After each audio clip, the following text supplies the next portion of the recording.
Shalom, bien-aimés dans le Seigneur Jésus-Christ et bienvenue dans cet enseignement de ce jour. Aujourd'hui, je suis heureux et content de partager avec toi sur ce thème. Il se fait un bruit qui annonce tes bénédictions. Je prie que pendant ce partage, tu sois rempli et béni de la parole de Dieu et que tu sois capable de discerner les temps, les signes, les moments qui annoncent la vague de bénédictions qui viennent dans ta vie dans le nom du Seigneur Jésus-Christ. Je voudrais commencer ce partage par rendre le témoignage au travers duquel j'ai été inspiré à donner cet enseignement. En effet, en 2011, lors d'une convention internationale, l'un des orateurs bénissait l'assemblée par des paroles prophétiques. Et l'une de ces paroles qui me marqua fut « Tu écriras les livres ». Bien-aimé, j'avais tellement été touché par cette parole qui semblait s'adresser à moi, personnellement, que j'ai commencé à travailler pour rendre cela visible. En plus, j'avais souvent eu l'habitude d'écrire dans mes cahiers de lecture biblique ou de méditation des phrases telles que titres, car je me voyais souvent en train d'écrire des livres un jour pour aider les autres. C'est comme cela que, sans expérience dans la rédaction des livres, je me suis servi d'une de mes études bibliques sur la vie de Daniel en 2008 pour faire des interventions dans des séminaires chrétiens entre 2013 et 2014. Et le Seigneur nous a inspirés et c'est le contenu de cet audio, d'une de ces interventions, qui me donna l'idée d'en faire un livre. Lorsque j'ai partagé le contenu qui avait été transcrit à mon directeur académique de l'école de missiologie, parce qu'en ce temps-là, je faisais une formation en missiologie, il m'a dit « Fais-en un livre ». Et là, pour moi, cela a résonné en moi comme la deuxième confirmation que Dieu voulait que j'écrive pour sa gloire. C'est ainsi qu'il me connecta à une maison d'édition qui a fait l'évaluation de contenu ainsi que le budget. Mais je n'avais pas d'argent, j'étais coincé. Donc ce que j'ai fait, c'est que j'ai mis le manuscrit dans les archives. Et lorsque je suis arrivé en Ouganda, j'ai commencé à travailler pour faire les corrections dont l'éditeur avait parlé. Et c'est comme ça que le 5 mars 2016, je fais publier le livre sur Amazon. Et en 2017, le livre est imprimé au Cameroun. Et en 2018, juillet 2018, la version en anglais est publiée aux États-Unis. En octobre 2018, c'est la suite, mon deuxième livre a été mis à la disposition des lecteurs en version e-book, c'est-à-dire la version digitale de mon deuxième livre. Et 4 autres livres ont ainsi suivi pendant l'année 2019, c'est-à-dire qu'en 2019 seulement, 4 livres digitaux ont été publiés. Bien aimé, en plus de ces livres, le Seigneur m'a conduit à écrire plus de 200 contenus dans le domaine professionnel et chrétien au travers de mes blogs et des revues.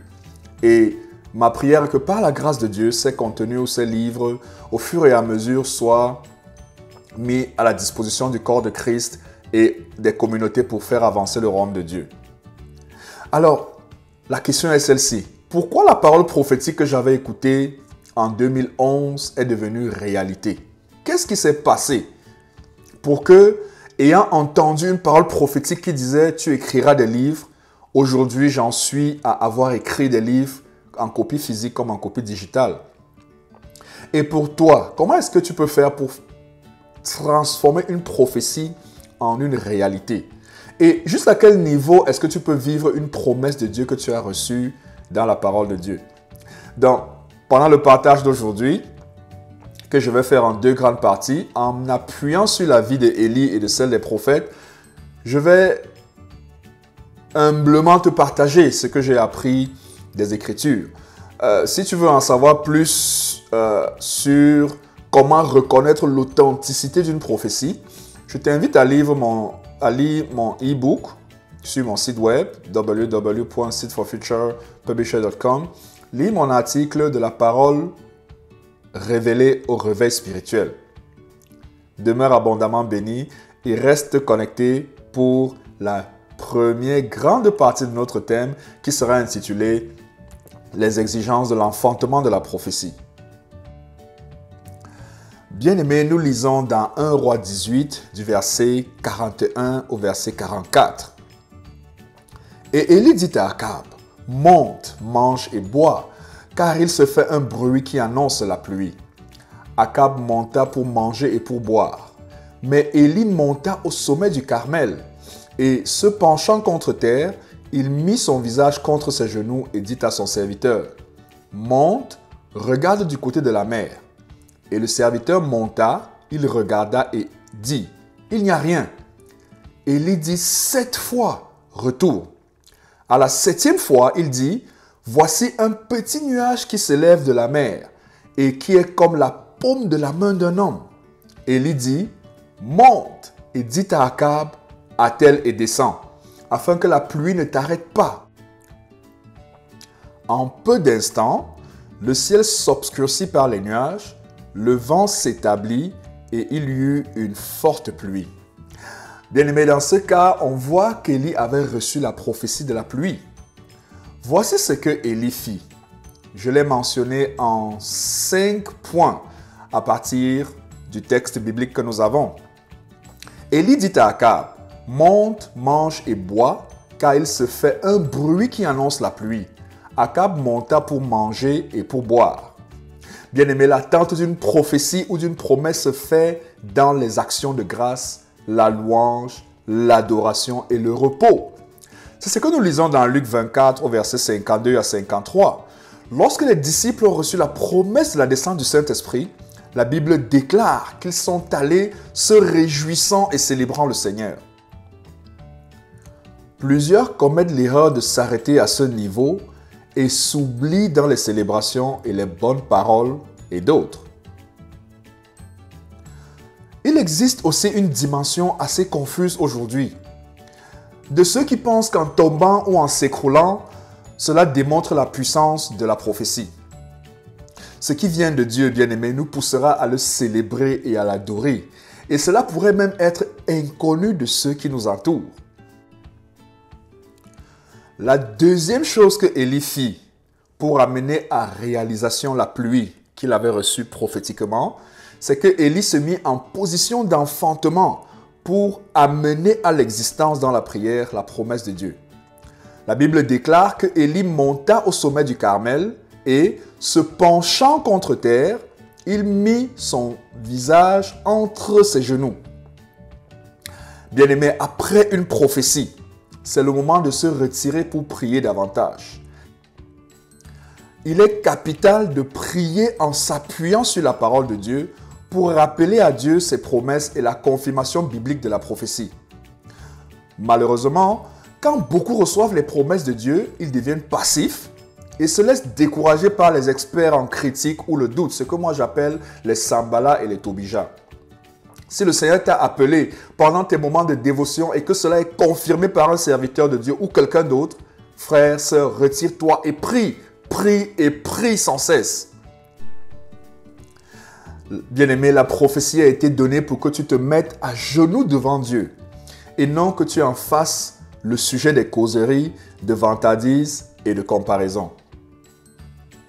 Bien-aimé, la troisième chose qu'Élie fit pour amener la prophétie à réalisation, c'est qu'il persévéra jusqu'à 7 fois dans la prière. Élie dit 7 fois retour. La Bible déclare dans Jacques 5 du verset 16 à 17 que Élie pria avec ferveur. La persévérance dans la prière en se rassurant d'avoir investi la moindre opportunité pour prier pour le même sujet. Souvenons-nous de la parabole de la veuve et du juge inique dans Luc 18 du verset 1 à 8. Cette parabole nous enseigne que la veuve persévéra et insista parce qu'elle savait qu'elle avait besoin de voir Dieu agir dans sa vie. La persévérance dans la prière est une des clés pour la prière victorieuse. Il s'agit aussi de prier en diversifiant les versets bibliques qui parlent de la même promesse. Cela encourage, fortifie et motive beaucoup lorsque le doute et le découragement veulent s'emparer de nous. La quatrième chose que Élie fit pour amener la prophétie à réalisation, c'est qu'il observa le signe de la pluie, le nuage en forme de paume de main. La Bible déclare qu'il dit « Voici un petit nuage qui s'élève de la mer et qui est comme la paume de la main d'un homme. » Dieu enverra toujours une confirmation, soit par une autre personne, un autre verset biblique, un événement, un changement de temps, des saisons ou des circonstances. Bien aimé, le moindre signe allant dans le sens de la réalisation pourrait être considéré comme la manifestation proche de la prophétie ou de la promesse de Dieu. Enfin, Élie fit la cinquième chose. Il donna des instructions pour gérer l'exaucement. Il dit à Akab, attelle et descends, afin que la pluie ne t'arrête. L'obéissance de Akab l'a protégé d'être arrêté par la pluie. Dieu demandera toujours que nous vivions une vie d'obéissance afin de jouir du moment de l'exaucement. La désobéissance pourrait même faire de l'exaucement un fardeau ou être considéré comme un blocage. Par exemple, prier pour le mariage et quand le futur conjoint est là, on cesse de marcher dans la sanctification et le projet de mariage devient un fardeau au lieu d'une réjouissance. Ou encore, prier pour un emploi et quand on a une première offre, on cesse de chercher le Seigneur pour se focaliser sur l'emploi. Puis quand on a le travail, on se plaint de tout. Pour récapituler, nous dirons que pour amener la prophétie biblique à réalisation, il faut se réjouir, il faut se mettre en position d'enfantement pour prier, il faut persévérer dans la prière, il faut également observer le signe de l'exaucement au travers des circonstances et des événements afin de mieux prier. Et enfin, il faut marcher dans l'obéissance afin de créer l'environnement favorable pour la manifestation de la bénédiction divine. Dans la deuxième partie de mon enseignement, j'aimerais partager un point que beaucoup de chrétiens ignorent ou alors qui leur échappe. C'est ce que je vais appeler la face cachée de la réalisation des prophéties et des promesses de Dieu. Bien aimés, nous lisons dans 1 Pierre 1 du verset 10 à 11 que les prophètes qui ont prophétisé touchant la grâce qui vous a été préservée ont fait de ce salut l'objet de leurs recherches et de leurs investigations, voulant sonder l'époque et les circonstances par l'Esprit de Christ qui était en eux et qui attestait d'avance les souffrances de Christ et la gloire dont elles seraient suivies. Beaucoup pensent que les prophètes sont des visionnaires passifs qui disent juste des paroles inspirées. Ce texte de Pierre nous montre que les prophètes travaillent dans le secret pour se rassurer que ce qu'ils croient avoir reçu de Dieu est effectivement la parole de Dieu. Que ce soit le ministère prophétique ou le don de prophétie, ils sont accompagnés d'un prix à payer au travers du temps investi dans la recherche et les investigations. En suivant l'exemple des prophètes, on devait être prêt à payer le même prix pour amener les promesses de Dieu et les prophéties divines à matérialisation. Bien-aimé, je te donne ici 2 secrets qui vont révolutionner ta relation avec le Seigneur, dans ta façon de recevoir les promesses, de recevoir les bénédictions et de te rassurer qu'elles deviennent réalité dans ta vie. C'est un processus qu'ont suivi les prophètes. Ce sont les processus que suivent les prophètes de ce jour et tu peux t'en approprier afin que cela devienne réalité dans ta vie, afin que les promesses de Dieu pour toi deviennent pratiques, réelles, vivables et que tu aies un témoignage glorieux à rendre au corps de Christ dans ta famille, dans ta communauté, dans ta nation et dans les nations dans le nom du Seigneur Jésus-Christ.